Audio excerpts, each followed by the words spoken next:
Hello student, you are most welcome to mission classes. दोस्तों, आज आप मेरे साथ कर रहे हैं डेली करंट अफेयर्स। मेरा नाम रोहित है और आज मैं आपको करवाऊंगा 29 जुलाई यानी कि 29 जुलाई 2020 के महत्वपूर्ण करंट अफेयर जो आने वाली सभी प्रतियोगी परीक्षाओं के लिए महत्वपूर्ण रहेंगे।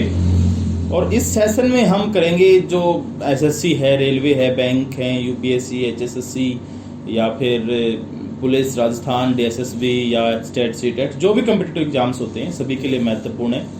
और इन एग्जाम्स का जो हमारा लेवल रहेगा या जो हमारे करंट अफेयर का लेवल रहेगा बिल्कुल सिंपल है और एक बेहतर तरीके से एक मौलिकता के साथ मैं आपको सारी चीज़ें बताऊंगा। दोस्तों, शुरुआत करते हैं। शुरुआत करने से पहले आपसे रिक्वेस्ट करूंगा, अगर आप नए मेंबर हैं तो आप जल्द से जल्द हमारे यूट्यूब चैनल को सब्सक्राइब करें और चैनल को शेयर भी कर दीजिएगा, वीडियो को लाइक भी कर दीजिएगा। तो शुरुआत करते हैं इस सेशन की आज। तो सेशन है हमारे पास, नेक्स्ट स्लाइड पे हम चलते हैं। यह है अंतरराष्ट्रीय परमाणु ऊर्जा अभिकरण की स्थापना कब हुई थी। महत्वपूर्ण क्वेश्चन स्टूडेंट, अंतरराष्ट्रीय परमाणु ऊर्जा अभिकरण की स्थापना के बारे में पूछा गया। सबसे पहले हम आपको बताएं कि इसकी स्थापना 1957 में की गई थी। 1957 में इसकी स्थापना जो हमारा संयुक्त राष्ट्र संघ है, उसके अनुसार की गई थी। संयुक्त राष्ट्र संघ के अनुसार जो संयुक्त राष्ट्र है, यूएन है, यूनाइटेड नेशंस के जो सदस्य हैं उन्होंने मिलकर की थी। फिर विद्यार्थी आपको बताएं जो अंतर्राष्ट्रीय परमाणु ऊर्जा अभिकरण है ये क्या है। ये पूरी दुनिया में स्थिति, इसकी जो बनाने की जो स्थिति थी वो क्यों ऐसी बनी कि इसको बनाना पड़ा, ये क्या काम करता है, उसके बारे में बात करते हैं। देखिएगा कि जैसे जैसे पीछे जो हमारा द्वितीय विश्व युद्ध हुआ था उसके समाप्त होने के बाद जैसे अमेरिका ने जापान पे बहुत सारे परमाणु बमों की बौछार कर दी थी और उसी परिप्रेक्ष्य में होड़ मच गई थी पूरी दुनिया के अंदर कि वही हम भी परमाणु बम बनाएंगे और पूरी दुनिया में परमाणु जो ऊर्जा है या परमाणु का जो खोज है वो चल पड़ी थी अपनी एक भयावह रूप में। उसी को देखते हुए वर्ष 1957 में उस पर एक शांतिपूर्ण उपयोग के लिए तो उसे जो है लागू कर दिया गया, लेकिन उसको एक युद्धक स्तर पर रोकने के लिए ये एक अभिकरण तैयार किया गया था जो अंतर्राष्ट्रीय परमाणु ऊर्जा अभिकरण है। इसकी स्थापना 1957 में कर दी गई थी ताकि कोई इस परमाणु ऊर्जा का या इस परमाणु का जिन्होंने परमाणु की खोज कर ली है, इसको एटॉमिक रूप में दे चुके हैं, इसको एक ऐसी स्थिति दे चुके हैं जो भयावह रूप कर सकते हैं, उनको रोकने के लिए इस अभिकरण की स्थापना जो है की गई थी। इसमें कुछ एक महत्वपूर्ण तथ्य हैं, जैसे कि इसका नाम इंग्लिश में अगर हम देखें तो वो IAEA है प्रिय विद्यार्थियों, यानी कि international atomic energy agency. International atomic energy agency परमाणु के उपयोग को सैन्य उपयोग से रोकने के लिए स्वायत्त एक संस्था है प्रिय विद्यार्थियों। मैं जैसे आपको बताया था कि ये सैन्य उपयोग पर रोक लगाने के लिए बनाई गई थी। इसके सदस्य देशों की जो संख्या अगर देखें तो इसमें 171 सदस्य हैं और भारत भी इसका सदस्य है प्रिय विद्यार्थियों, IAEA international atomic energy agency का। अगर इसके मुख्यालय की हम बात करते हैं तो इसका मुख्यालय वियना के अंदर है। वियना ऑस्ट्रिया के अंदर है। वियना ऑस्ट्रिया की राजधानी है वियना, वहां पर इसका मुख्यालय स्थित है। आगे हम बात करते हैं महानिदेशक की। इसके जो महानिदेशक हैं वो राफेल मारियानो ग्रेसी हैं। IAEA के महानिदेशक राफेल मारियानो ग्रेसी हैं। नेक्स्ट क्वेश्चन हम देखते हैं। डेयर तो नहीं स्टूडेंट, ये यहाँ पे मैं दोबारा से लिख रहा हूँ, डेयर तो नहीं है, डेयर टू है स्टूडेंट। डेयर टू ड्रीम 2.0 की शुरुआत की गई है। प्रिय विद्यार्थियों, आप जानते हैं कि डेयर टू ड्रीम 2.0 की शुरुआत क्यों की गई है? अगर नहीं जानते तो मैं इस वीडियो में आपको बताऊंगा। ये शुरुआत किसके द्वारा की गई है? सबसे पहले हम ये बात करते हैं। ये शुरुआत की गई DRDO के द्वारा। DRDO यानी कि defence research and development organisation. ये एक हरियाणा जो भारत का जो रक्षा मंत्रालय है उसकी एक R&D शाखा यानी कि रिसर्च एंड डेवलपमेंट शाखा है DRDO। शुरुआत में इसमें केवल 10 विनियामकों को शामिल किया गया था, अब इसमें 50 से अधिक विनियामक कार्यरत हैं। आपको एक खास बात बताते हैं कि जो ये डेयर टू ड्रीम 2.0 ये है क्या प्रिय विद्यार्थियों। ये एक्चुअली जो भारत के राष्ट्रपति मिसाइल मैन के नाम से जिन्हें जाना जाता है वो है डॉक्टर APJ अब्दुल कलाम। उनकी पुण्यतिथि पर, APJ अब्दुल कलाम की पुण्यतिथि पर जो है ये डेयर टू ड्रीम 2.0 की शुरुआत की गई। ये एक्चुअली क्या है कि पूरे भारत में नवाचार प्रौद्योगिकी पूरी अपनी स्थितियों में आगे बढ़ रहा है और उसी परिप्रेक्ष्य में या तो कोई एक सिंगल व्यक्ति या फिर 2-4 व्यक्ति या कोई संस्था अगर प्रौद्योगिकी के क्षेत्र में कुछ विकास कर रही है तो उनके लिए डेयर टू ड्रीम 2.0 एक प्रतियोगिता है जहां पर सभी जाकर पार्टिसिपेट कर सकते हैं, वो चाहे इंडिविजुअल हो या फिर कोई एक संस्था हो। वो अपनी तकनीक, अपनी प्रौद्योगिकी, अपने नवाचार को डेयर टू ड्रीम 2.0 प्रतियोगिता के इस मंच पर प्रस्तुत कर सकते हैं और यहाँ से वो वहाँ पर एक समिति गठित की गई है, वो इसमें जो भागीदार होंगे उनको रिसर्च करेगी उनके ऊपर, उनको प्रतियोगिता में जो जीतेगा, जिसे जो है ये पुरस्कार प्रदान करेगा डेयर टू ड्रीम 2.0, उसमें इंडिविजुअल को 5 लाख और अगर संस्थागत तौर पे है तो उसे 10 लाख रुपए की इनामी राशि प्रदान की जाएगी मेरे विद्यार्थियों। आगे बात करते हैं इसके बारे में कुछ कि डीआरडीओ है क्या, ये बता चुके हम आपको। Defence research and development organisation है। इसकी स्थापना 1958 में 10 नियमों के आधार को मिलाकर की गई थी, जिसके इसके अंतर्गत 10 नियामक कार्यरत थे, लेकिन अब इसमें जो है लगभग 50 से ज़्यादा हो चुके हैं। और आपको बताएं इसका मुख्यालय की अगर हम बात करते हैं तो इसके मुख्यालय नई दिल्ली के अंदर है। इसका मुख्यालय नई दिल्ली में है, डीआरडीओ का मुख्यालय। नेक्स्ट करंट अफेयर की तरफ बढ़े हम, अयोध्या की बात करते हैं जो आजकल चर्चा का विषय बना हुआ है। अयोध्या में टाइम कैप्सूल कितने फीट नीचे डाला गया है या डाला जाएगा। फिर विद्यार्थियों सबसे पहले आपको पता होना चाहिए कि टाइम कैप्सूल होता क्या है। एक्चुअल में टाइम कैप्सूल प्रिय विद्यार्थियों एक ऐसी चीज है, ऐसा नहीं है कि ये पहली बार आया है, लेकिन ऐसा भी नहीं है कि इसका इतिहास पुराना है। ये बहुत निकट जो भूतकाल हमारा बीता है उसी में टाइम कैप्सूल सामने आया है एक वर्ड। मैं आपको बताता हूँ टाइम कैप्सूल के अंदर क्या होता है। प्रिय विद्यार्थियों इसमें दरअसल कोई ये चाहता है कि हमारी वर्तमान जीवन शैली, वर्तमान प्रौद्योगिकी, वर्तमान स्थिति, जीवन जीने के तरीके और आजकल जो भी हमारी शिक्षा है उन सभी को भविष्य में किसी समय तक पहुंचाना चाहता है, तो उसका एक जरिया है टाइम कैप्सूल। बशर्ते ये है कि टाइम कैप्सूल में जो तथ्य हों वो इस विधिगत तरीके से रिकॉर्ड किए जाएं जिससे आने वाले समय में या भविष्य में लोग उन्हें देख सकें। जैसे आज 2020 है और हम चाहते हैं इसे 3020 में आज की जीवन शैली के बारे में लोग अवगत हों। तो आज की जीवन शैली के बारे में 2020 के लोगों की जीवन शैली को 3020 के लोगों को अगर हम बताना चाहते हैं तो उसके तरीके हैं टाइम कैप्सूल। टाइम कैप्सूल के अंदर आज की जीवन शैली को ऐसे तथ्यों में रिकॉर्ड किया जाता है या ऐसे तरीकों में रिकॉर्ड किया जाता है जिससे भविष्य में उनको आसानी से पढ़ा जा सके और तब तक वो नष्ट भी ना हो, तो उसे बोलते हैं टाइम कैप्सूल। हालांकि इसका आकार कुछ भी निर्धारित नहीं है, आप इसे गोलाकार, बेलनाकार, वृत्ताकार या किसी भी तरीके में, रेक्टेंगुलर शेप में, क्यूबॉइड के तौर पे जैसे भी आप चाहें बना सकते हैं। अभी अयोध्या के अंदर आपको पता है कि 5 अगस्त को अयोध्या की नींव रखने जा रहे हैं हमारे भारतीय प्रधानमंत्री श्री नरेंद्र मोदी जी। वो अभी अयोध्या में राम मंदिर की नींव रखने जा रहे हैं और वहां पर एक टाइम कैप्सूल जो है डाला जाएगा, जो अयोध्या है उसके गर्भगृह के अंदर। उस अयोध्या जो मंदिर, राम मंदिर बनाया जाएगा, उसका एक गर्भगृह है, वहां पर इस टाइम कैप्सूल को 200 फीट नीचे दबाया जाएगा स्टूडेंट, 200 फीट नीचे। हालांकि ये जो है टाइम्स ऑफ इंडिया की हेडलाइन थी, इसीलिए हम 200 फीट कर रहे हैं। डिसाइड जो है 5 अगस्त के बाद होगा एक्चुअल तो, लेकिन फिर भी 200 फीट का नियर बाई 200 फीट का है ये रियलिटी में। तो टाइम कैप्सूल ये जो है डाला जाएगा अंदर 200 फीट के नीचे। और ऐसा नहीं कि पहले कभी नहीं डाला था, जैसे कि जो आज़ादी के 25 साल हो चुके थे जब भारत को आज़ाद हुए, तो श्रीमती इंदिरा गांधी जी ने भी एक टाइम कैप्सूल जो है अपने 25 सालों के संघर्ष का टाइम कैप्सूल में डाटा स्टोर करके उसे लाल किले के अंदर जो है खुदाई करके डलवा दिया था, ताकि उसको जो है बाद में आने वाली पीढ़ियां उसे देख सकें। हालांकि टाइम कैप्सूल ऐसी जगह डाला होना चाहिए कि ताकि उसको वो लोगों के सामने आए या वहाँ पर ऐसा कुछ स्मारक बनाए ताकि लोग उसे खोद कर देख सकें, लोगों को वहाँ की जीवन शैली के बारे में इंफॉर्मेशन मिल सके।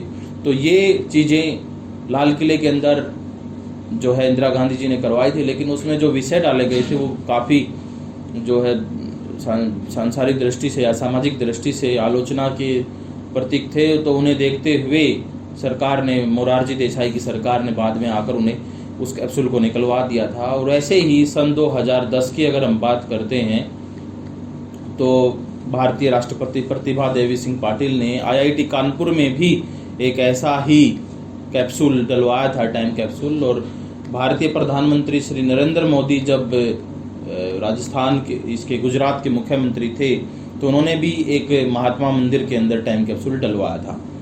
तो ये थे कुछ तथ्य। और आगे इस राम मंदिर के बारे में 5 अगस्त को इसका शिलान्यास करेंगे नरेंद्र मोदी, ये मैं आपको बता चुका हूँ। इस 5 शिलाओं के नाम प्रिय विद्यार्थियों, इसके अंदर है जो है 5 शिलाएं, शिला मतलब पत्थर गाड़े जाएंगे अलग अलग तरीके से, उन्हें 5 नाम दिए गए हैं, नंदा, भद्रा, रिक्ता, जया और पूर्णा। ये वहाँ उसके नींव के अंदर ये अलग अलग पत्थर वहाँ पर डाले जाएंगे। नेक्स्ट क्वेश्चन हम देखते हैं, भारत ने किस देश को ब्रॉड गेज इंजन सौंपे हैं? ब्रॉड गेज इंजन का मतलब है प्रिय विद्यार्थियों, ये जो रेलवे के इंजन होते हैं ना, जो रेलवे के इंजन, ये हैं ब्रॉड गेज रेलवे इंजन, ये सौंपे गए हैं। कौन से देश को सौंपे गए हैं ये आपको बता देते हैं। बांग्लादेश को ये सौंपे गए हैं अभी हाल ही में भारत के रेलवे मंत्रालय द्वारा या रेल द्वारा। आपको बताएं कि भारत ने ये बांग्लादेश को क्यों सौंपे हैं, क्योंकि वर्तमान स्थिति में जो कोरोना वायरस महामारी अभी चली हुई है उसको देखते हुए जो सड़क यात्रा से जो सामान ले दे या फिर सामान का लेना देना हो रहा है उसमें काफ़ी कठिनाइयां आ रही हैं, और उसके मद्देनजर रखते हुए काफ़ी सामान जो द्विपक्षीय व्यापार है वो भारत रेलवे के द्वारा कर रहा है। और ये अनुदान के तौर पर दिए गए हैं, ये उन्होंने खरीदे नहीं हैं, ये उन्हें वैसे अनुदान दिया है भारत ने कि आप ये लीजिए हमारे ब्रॉड गेज के 10 इंजन दिए हैं प्रिय विद्यार्थियों, 10 इंजन। तो ये 10 इंजन देने के पीछे जो कार्यवाही की गई है, क्योंकि वहाँ की रेलवे लाइन वहाँ के आधार पे इन इंजन को थोड़ा सा प्रारूप बदला गया है, वो इन्हें सौंप दिए गए हैं। इसके पीछे जो वर्ष 2019 में वहाँ की प्रधानमंत्री शेख हसीना जी ने ये जो है समझौता किया था कि भारत ने भी प्रतिबद्ध था कि भारत उन्हें रेलवे इंजन सौंपेगा। आगे बात करते हैं, भारत सरकार के पृथ्वी विज्ञान मंत्रालय ने मौसम संबंधी कौन सी ऐप लॉन्च की? प्रिय विद्यार्थियों, पृथ्वी विज्ञान मंत्रालय, आप जानते हैं कि भारत एक ऐसा एकमात्र देश है जहां पर स्पेशल पृथ्वी विज्ञान मंत्रालय गठित है।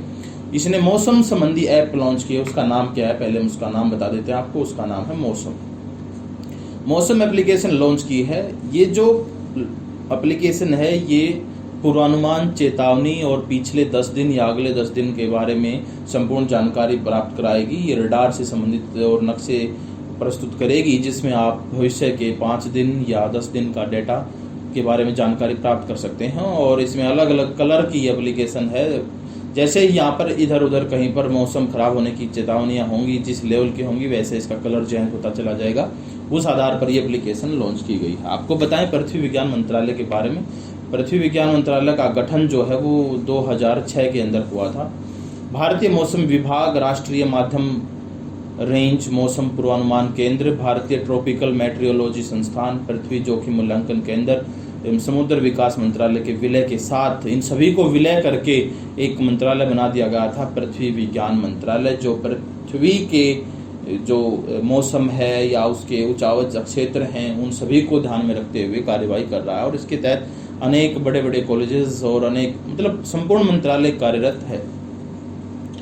बात करते हैं आगे, बाघ दिवस कब मनाया जाता है? प्रिय विद्यार्थियों, आज हम करंट अफेयर कर रहे हैं 29 जुलाई की, तो बाघ दिवस भी 29 जुलाई को ही मनाया जा रहा है। और बाघ दिवस मनाने के पीछे विषय ये है कि भारत ने जो है प्रतिबद्धता व्यक्त की थी कि जब एक पीटर्सबर्ग के अंदर एक बैठक हुई थी जिसमें पूरी दुनिया में पर्यावरण बिगड़ने की वजह से बाघों की संख्या घटने की शंका जताई थी, लेकिन भारत ने प्रतिबद्धता व्यक्त की गई थी कि भारत जो डाटा या जो समय निर्धारित किया गया उससे 4 साल पहले ही बाघों की संख्या 2 गुना कर देगा। तो इसी परिप्रेक्ष्य में आज बाघ दिवस मनाया है और आज इसकी रिपोर्ट प्रस्तुत की गई है केंद्रीय पर्यावरण मंत्री प्रकाश जावड़ेकर के द्वारा। रिपोर्ट में बाघों की संख्या भारत में 2967 प्रस्तुत की गई है, 2967, जो पूरी दुनिया के बाघों का 70% है प्रिय विद्यार्थियों, जो भारत के अंदर हैं। आपको बताएं कि बाघों की संख्या जो है भारत में बढ़ रही है और ये एक बेहतर तरीके से एक जो है प्रस्तुत होने का या लोगों के सामने की वही पर्यावरण स्थिति में भारत काफ़ी सुधार कर रहा है, दुनिया के सामने प्रस्तुति का एक बेहतर तरीका है। और भारत ने गिनीज वर्ल्ड ऑफ जो रिकॉर्ड की जो बुक है उसमें भी अपना नाम दर्ज कराया है इसी परिप्रेक्ष्य में। नेक्स्ट हम बात करते हैं संयुक्त राष्ट्र प्रमुख ने किसे जलवायु परिवर्तन पर नए सलाहकार समूह में शामिल किया है। तो प्रिय विद्यार्थियों, जो संयुक्त राष्ट्र प्रमुख हैं जिन्होंने जलवायु परिवर्तन पर नए सलाहकार समूह में शामिल किया, किसे जो है जलवायु परिवर्तन समूह में शामिल किया, पहले हम आपको बता देते हैं इसकी रूपरेखा। वो है एंटियानो गुतेरस उनका नाम है प्रिय विद्यार्थियों, और उन्होंने, यहाँ पे मैं लिख रहा हूं एंटियानो गुतेरस। प्रिय विद्यार्थियों, उन्होंने क्या किया अभी हाल में, वो अपने साथ जो है 6 जलवायु परिवर्तन या पर्यावरण से संबंधित 6 बच्चों का कहें या फिर जवानों का कहें, युवाओं का कहें, 18 से 28 उम्र के 6 युवाओं को अपने साथ रखते हैं जो उन्हें जलवायु परिवर्तन या पर्यावरण से संबंधित सलाह देते रहते हैं और वो उन पर कार्यरत या रूपरेखा तैयार करते हैं।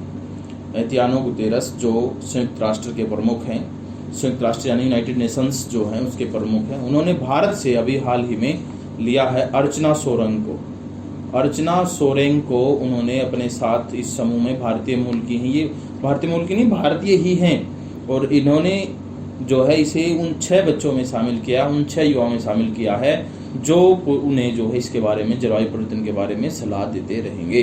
तो ये भारत के लिए बड़ी उपलब्धि है और बेहतर भारत प्रगति के पथ पर है।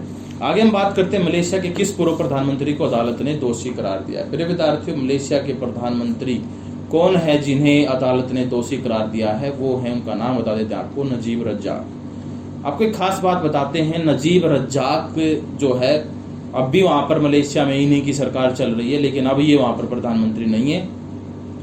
इन्होंने जो है जब ये पद पर थे तो अनेकों मामलों में घोटाले किए हैं, इन्होंने विश्वसनीयता को जो है ठोकर मारी है, हम कहें तो कोई अतिशयोक्ति नहीं होगी। तो वहाँ की अदालत ने इन्हें जो है दोषी करार दिया है और इनके खिलाफ आपको बताएं 42 मामले हैं। तो यहाँ से ज़्यादा याद करने का यही है कि कौन से प्रधानमंत्री नजीब रज्जाक कहाँ के हैं, मलेशिया के हैं। नेक्स्ट हम बात करते हैं एक खास शख्सियत कुमकुम का हाल ही में निधन हो गया, उनका संबंध किस क्षेत्र से। प्रिय विद्यार्थियों, कुमकुम को आपको मैं कुछ बातें बताऊंगा, आप आंसर खुद डिसाइड कर लेना, नहीं करेंगे तो मैं लास्ट में आंसर भी आपको बताऊंगा। कुमकुम का हाल ही में निधन हुआ। कुमकुम देखो, कभी आर कभी पार एक फिल्म आई थी, एक गाना आया था, कभी आर कभी पार, और एक गाना था मेरे महबूब कयामत होगी।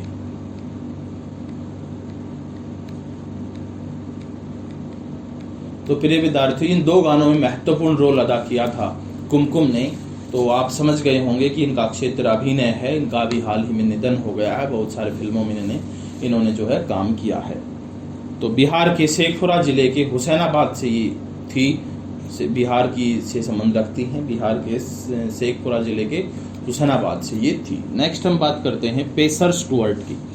पेसर स्टुअर्ट ब्रॉड ने टेस्ट क्रिकेट में 500 विकेट पूरे किए, वे किस देश से संबंध रखते हैं। प्रिय विद्यार्थियों, पेसर स्टुअर्ट एक बॉलर हैं बहुत अच्छे और उन्होंने 500 विकेट पूरे किए हैं, और ऐसा करने वाले वे दुनिया के 7वें खिलाड़ी बन गए हैं। आपको बताएं ये जो है इंग्लैंड के हैं, इंग्लैंड के बॉलर हैं, और भारत भी इस कड़ी में ज़बरदस्त तरीके से बढ़ा हुआ है। अगर आपको बताएं इसके बारे में कुछ डिटेल, तो श्रीलंका के महान स्पिनर मुथैया मुरलीधरन के नाम 800 विकेट हैं जो सर्वाधिक अब तक हैं। श्रीलंका के हैं मुथैया मुरलीधरन, और भारत के अनिल कुंबले इस कड़ी में 619 विकेट लेने के साथ प्रिय विद्यार्थियों 3रे स्थान पर अपने आप को कायम रखे हुए हैं। तो प्रिय विद्यार्थियों, ये थे आज के कुछ एक महत्वपूर्ण करंट अफेयर। उम्मीद करता हूँ आपको अच्छे लगे होंगे। तो कृपया करके आप हमारे YouTube चैनल को सब्सक्राइब कीजिएगा, वीडियो को लाइक कीजिएगा और शेयर करना तो बिल्कुल भी मत भूलिएगा। धन्यवाद दोस्तों।